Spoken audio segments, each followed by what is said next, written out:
दोस्तों, स्वागत करते हैं आपका हमारे चैनल एग्ज़ाम सभा में। और आज की वीडियो में हम डिस्कस करेंगे 30th और 31 जनवरी 2021 का करंट अफेयर।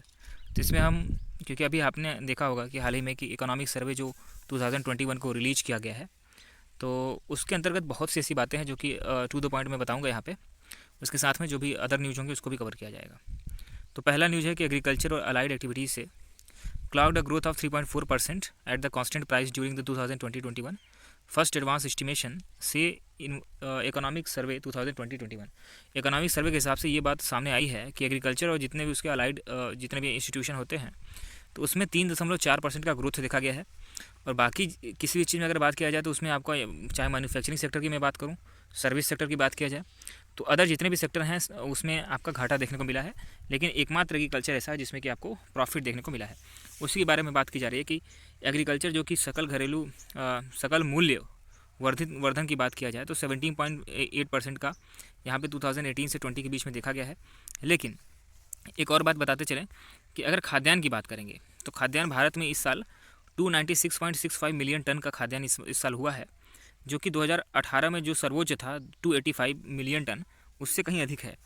और ये अब बात करेंगे जो भारत का खाद्यान्न है वो किन किन देशों को बेचा जाता है, तो वो मुख्यतः आपका सऊदी अरब हो गया, यूएई हो गया, ईरान हो गया, नेपाल हो गया, बांग्लादेश, इन देशों को भेजा जाता है। अब भारत का जो निर्यात करने की शीर्ष कृषि की जो उपज है उसमें बासमती चावल, मांस हो गए, मसाले हो गए, गैर बासमती चावल हो गया, कपास हो गए, कच्चे तेल, भोजन, चीनी और चाय, ये कुछ इंपॉर्टेंट एग्रीकल्चरल प्रोडक्ट हैं जो कि विदेशों में भेजे जाते हैं। अब इसमें पशुधन भी है, ठीक है। उसका पशुधन का योगदान की बात किया जाए तो 4.19% है कृषि में। और इसके साथ में जो इंक्रीज ग्रोथ देखने को मिला है पशुधन में, वो आपका 28.63% हो गया है। अब इसको स्क्रीनशॉट लेकर के PDF भी आप टेलीग्राम पे चैनल पे डाउनलोड कर सकते हैं। और पिछले 5 वर्षों की बात किया जाए तो औसत वार्षिक वृद्धि दर जो आपका खाद्य प्रसंस्करण उद्योग का 5 वर्षों का डेटा देखा जाए तो इसमें 9.99% का यहाँ पे वृद्धि देखने को मिली है, जबकि कृषि के लगभग 3.12% और मैन्युफैक्चरिंग सेक्टर विनिर्माण जो आपका क्षेत्र होता है उसमें 8.24% का जो ग्रोथ है वो यहाँ पे देखने को मिला है। नेक्स्ट आपका इकोनॉमिक सर्वे से ही आपका ज़्यादातर न्यूज़ अभी 2-4 दिन आप देखोगे तो इकोनॉमिक सर्वे से ही देखने को मिलेगा। तो अगला आपका यहाँ पे पॉइंट है कि economic survey 2020-21 constructs a bear necessity index. अभी हाल ही में BNI बेयर नेसेसिटी इंडेक्स जारी किया गया है at the rural, urban and the all India level. इसको ग्रामीण क्षेत्रों में, अर्बन क्षेत्रों में यानी शहरी क्षेत्रों में, इसके साथ में इंडिया लेवल पे भी इसको इस इंडेक्स को बनाया गया है। इस इंडेक्स में 26 इंडिकेटर हैं और इसमें 5 डायमेंशन हैं, जैसे water, sanitation, housing, micro environment and other facilities. मतलब इसमें कुल मिला के ये अध्ययन किया गया है कि अगर ये 5 चीज़ें जिन क्षेत्रों में हैं वहाँ का डेवलपमेंट कैसे हो रहा है, ठीक है, या फिर उसमें इकोनॉमिक एक्टिविटीज़ कैसी हैं, उसका सर्वे हुआ है। तो 5 अलग अलग डायमेंशंस में 26 इंडिकेटर्स को यूज किया गया है। तो BNI की बात करें तो इसको क्रिएट किया गया था for all states from 2012 to 2018। 2012 से ही इसको डेटा निकाला जा रहा है और 2018 में इस डेटा का यूज़ करते हुए, ठीक है, अलग अलग राउंड में 2 NSO राउंड में इसको कंप्लीट किया गया, 69th एंड 76th। इसमें आपका drinking water, sanitation, hygiene, housing conditions को प्रेडिक्ट भी किया जा सकता है, उसके डेटा भी हमारे साथ हैं। जैसे कि survey observe improvement of the housing index also indicating improvement in access to the housing and the reducing in the interstate disparities with the opportunities benefits for the lower economic activities. कहने का मतलब simple सी बात मैं बताऊं आपको कि अगर ये डेटा पता चलते हैं तो हमें ये चीज़ पता चलेगी कि किन क्षेत्रों में सबसे अधिक ध्यान देने की आवश्यकता है और किन स्टेट्स में, भारत के ऐसे कौन से प्रदेश हैं जहाँ पे अधिक फोकस करने की ज़रूरत है। तो इकोनॉमिक एक्टिविटीज़ का इस पर्टिकुलर डेटा का यही आपका महत्व है। नेक्स्ट आपका है कि हाल ही में वर्क फोर्स के बारे में बात की गई है। वर्क फोर्स में ऐसे लेबर्स को मतलब देखा जाता है जो कि आपका 15 से 59 ईयर एज ग्रुप के होते हैं।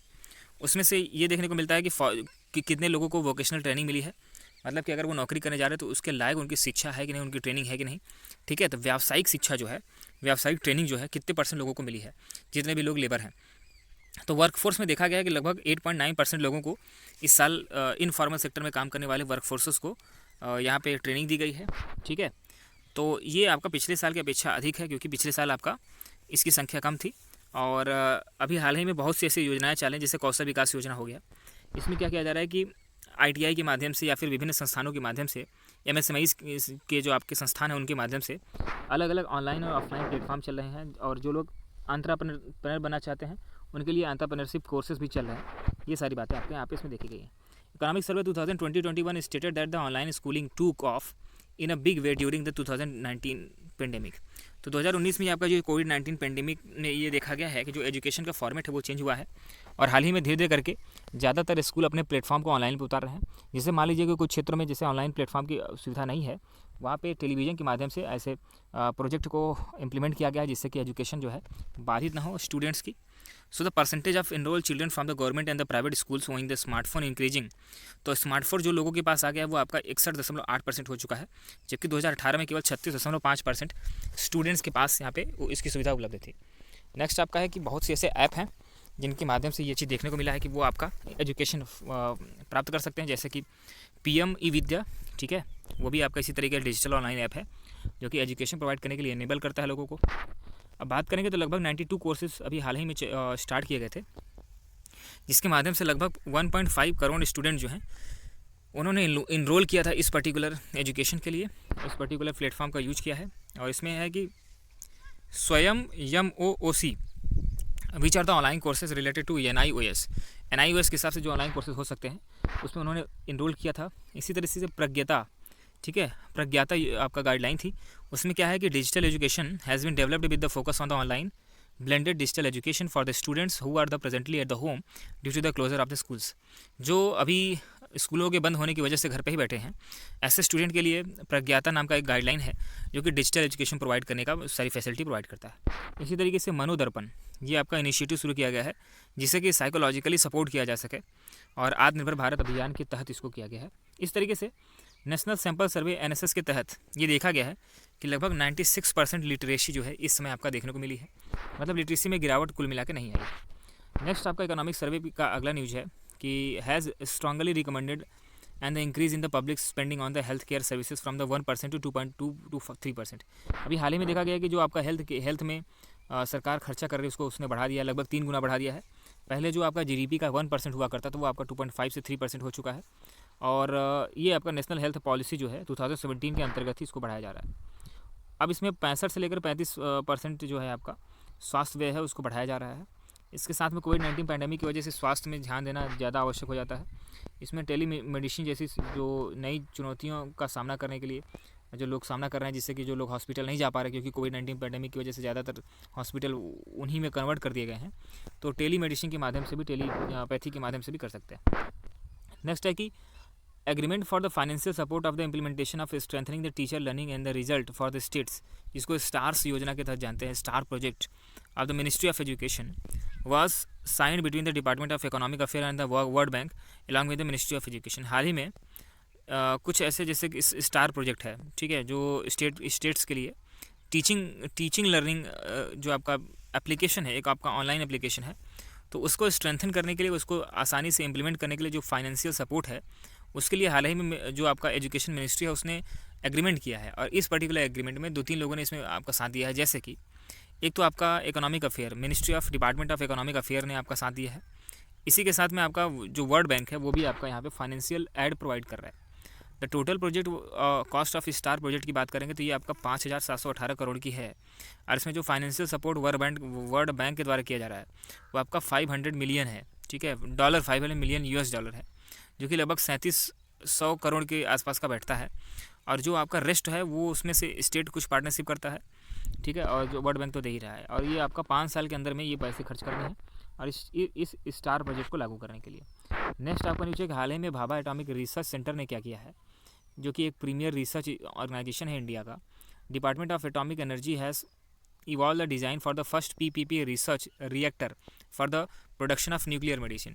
न्यूक्लियर मेडिसिन बनाने के लिए भी हाल ही में एक PPP मॉडल पे रिसर्च रिएक्टर तैयार किया गया है, जिसको डिपार्टमेंट ऑफ एटॉमिक एनर्जी के अंतर्गत भाभा एटॉमिक रिसर्च सेंटर ने यहाँ पे बनाया उसको। ये प्रोजेक्ट क्या करेगा, for step towards making the India self reliant in key radio isotopes use the medicine and the industrial applications. Globally nuclear medicine is the $6 million market. मतलब हाल ही में अगर इंडिया की बात करेंगे तो अब इंडिया फार्मास्यूटिकल और जो भी केमिकल्स हैं, अगर उसमें कुछ क्रिटिकल चीज़ें अगर इंडिया को मिल जाती हैं तो वो एक्सपोर्टर भी बन सकता है और काफ़ी क्षमता भी है इंडिया के पास, इंफ्रास्ट्रक्चर बेहतरीन है। तो इंडिया अभी $6 बिलियन का मार्केट है US का मेडिसिन, न्यूक्लियर मेडिसिन के मामले में। और ऐसा अनुमान लगाया जा रहा है कि 2030 तक ये आपका जो कारोबार है वो आपका $30 बिलियन तक पहुँच सकता है। और India produces all the major isotopes in the country under the aegis of the BARC.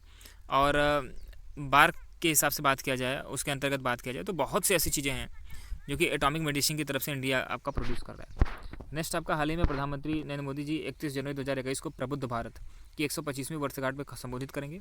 और इसमें आपका अद्वैत आश्रम का कार्यक्रम जो है आपका यहाँ पर किया जाने वाला है। और ये जो आपका पब्लिकेशन है इसको रिलीज़ किया जाएगा चेन्नई में, ठीक है, जिसको मद्रास कहा जाता था। Where it continue to be the publish for the 2 years. इसको 2 साल तक आपका वहीं पे कंटिन्यू प्रबुद्ध भारत को पब्लिश किया गया था, लेकिन उसके बाद इसको पब्लिश किया गया अल्मोड़ा में। सो अप्रैल 1899 की बात करेंगे तो so place of the publication of the journal was shifted to the Advaita Ashrama and it has been continuously publish from there since then.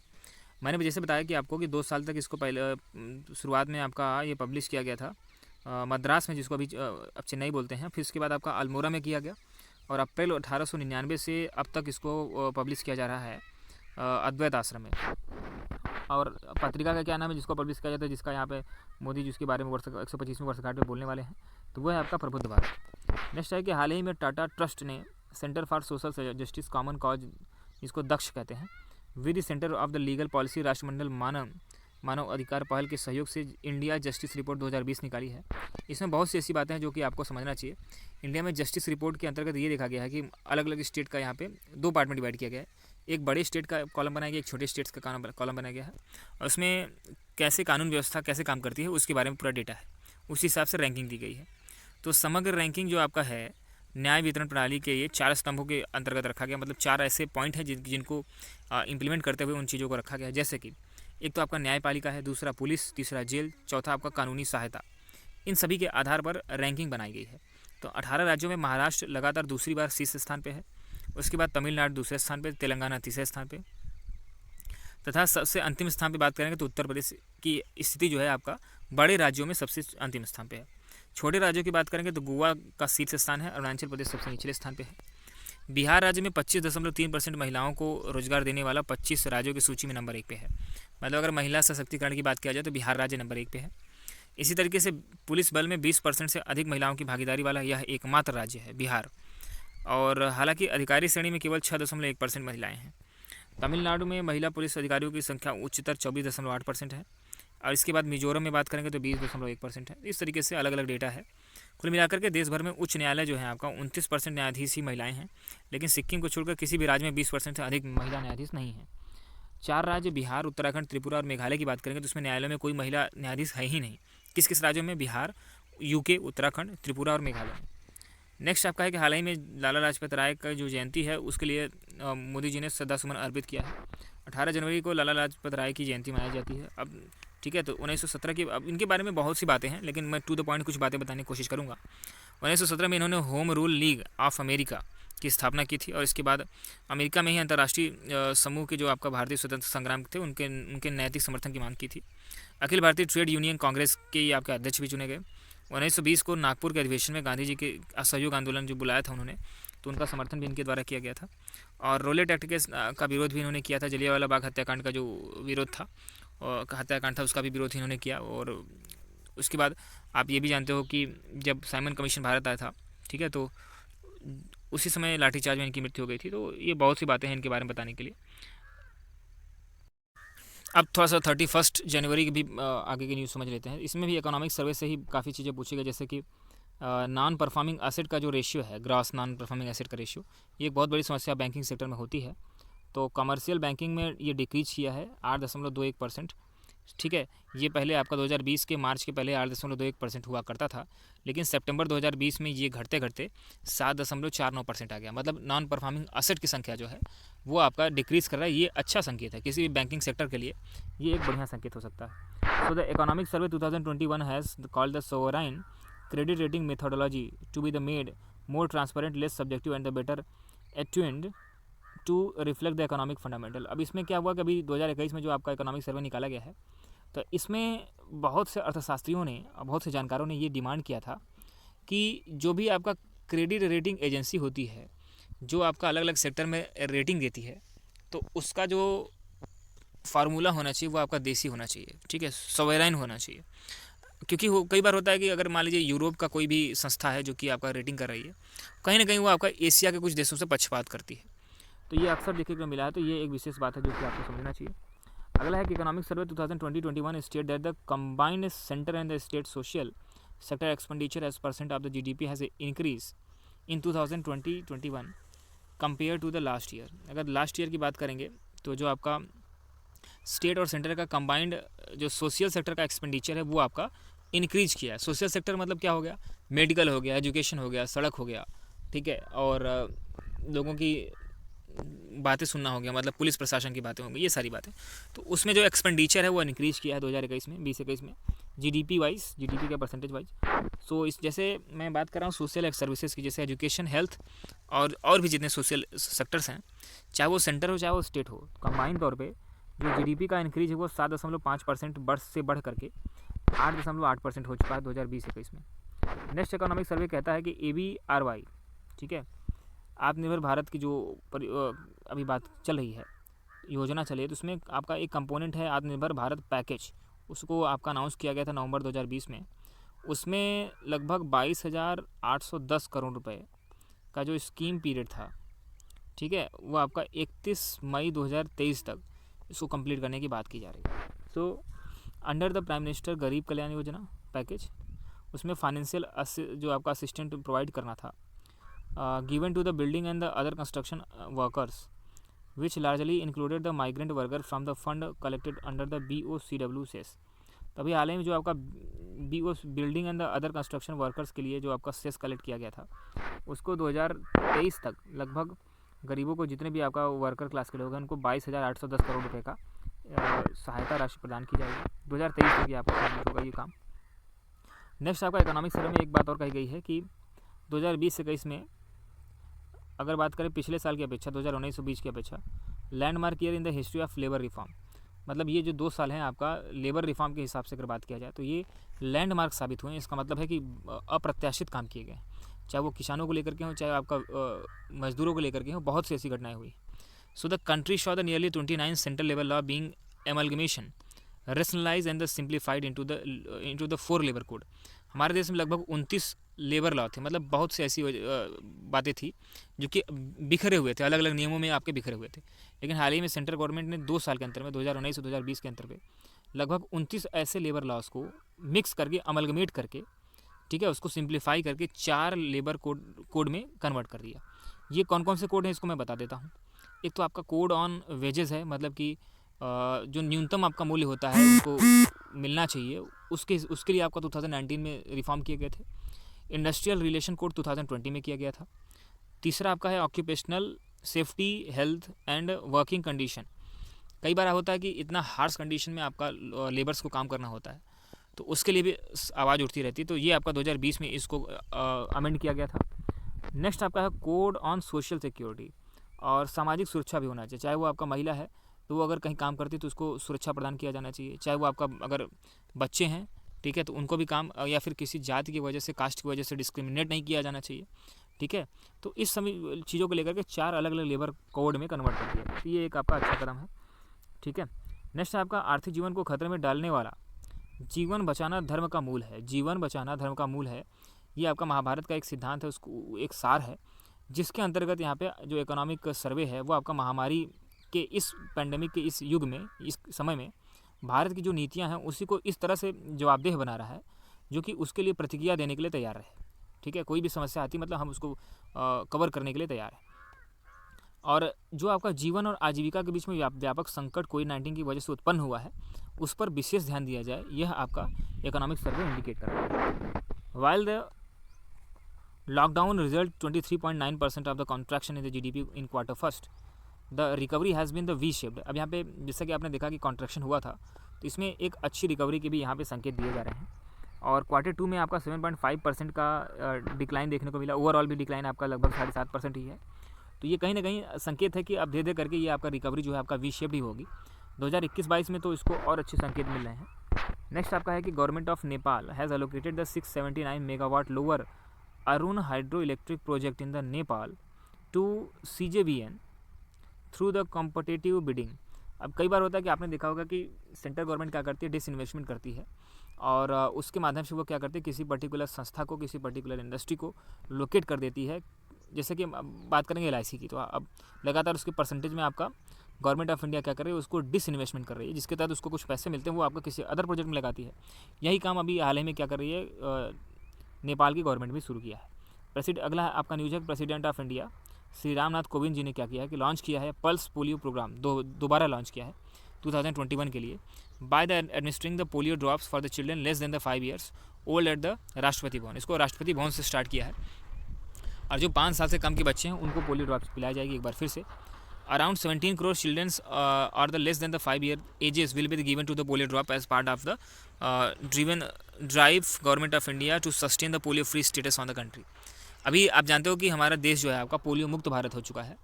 तो इस तरीके से अब क्या है कि एक बार दोबारा 2021 में आपका इसका पोलियो ड्रॉप पिलाया जा रहा है, जिससे कि हम जो सस्टेनेबिलिटी है कि हम पोलियो फ्री हैं, ठीक है, उसको हम बनाए रखें।